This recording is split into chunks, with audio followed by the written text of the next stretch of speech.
सुमन्ना का सवाल लेते हैं। सुमन्ना जी ने ये सवाल कल भी पूछा था, माफ कीजिएगा सुमन्ना कल नहीं ले पाए थे। What is the difference between CAGR and XIRR return? Please explain briefly with an example if time permits. Mohit, अगर आप इसे समझा सके, बहुत लंबा समय हम नहीं दे पाएंगे। देखिए, to be very honest, CAGR और XIRR are almost identical, right? तो उसमें ज्यादा डिफरेंस नहीं है। आप जब पोर्टफोलियो के रिटर्न्स को ट्रैक करते हैं तो आप कंपाउंडेड रिटर्न देखना चाहते हैं कि किस तरह से आपका पोर्टफोलियो कंपाउंड कर रहा है और हर ट्रांच का इन्वेस्टमेंट का रिटर्न क्या है।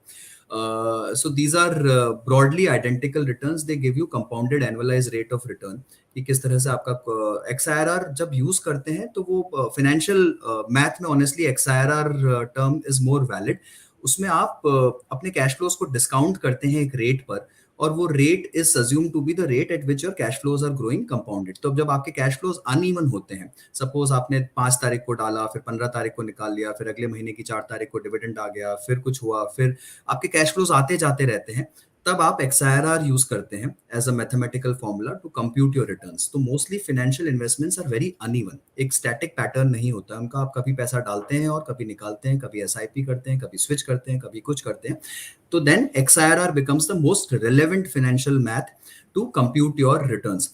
सीएजीआर को ही जब आप हार्मोनाइज कर देते हैं अक्रॉस डिफरेंट टाइम फ्रेम्स तो वो एक्सआईआरआर बन जाता है। अगर मैं आपको समझाऊं तो ऐसा नहीं है कि डिफरेंस नहीं है मैथमेटिकली स्पीकिंग, बट चीज काम वो एक ही करते हैं। अगर आपका बहुत सिंपलिस्टिक वो रहता कैश फ्लो कि हर 1 तारीख को डाल रहे हैं और वो और या फिर आप एक बार डाल रहे हैं और निकाल रहे हैं, तो आप एक normal annualize rate, normal compounded rate आप ले सकते थे, कंप्यूट कर सकते थे। But XRR you do when the cash flows are very uneven and at different time frames and different quantities. So that is the difference. I don't know whether I've been able to explain, but broadly मैंने इतना देखा है कि जहां भी ये use होता है फंड फैक्ट शीट्स में या फिर दूसरे पोर्टल्स में, दोनों नंबर एक ही चीज को इंडिकेट करते हैं कि आपका कंपाउंडेड रिटर्न क्या है। टर्मिनोलॉजी हो सकता है कोई कुछ यूज कर रहा है, बट टेक्निकली निकालते वो वही नंबर है कंप्यूट करके। So you don't have to get confused, आपके लिए दोनों सेम है।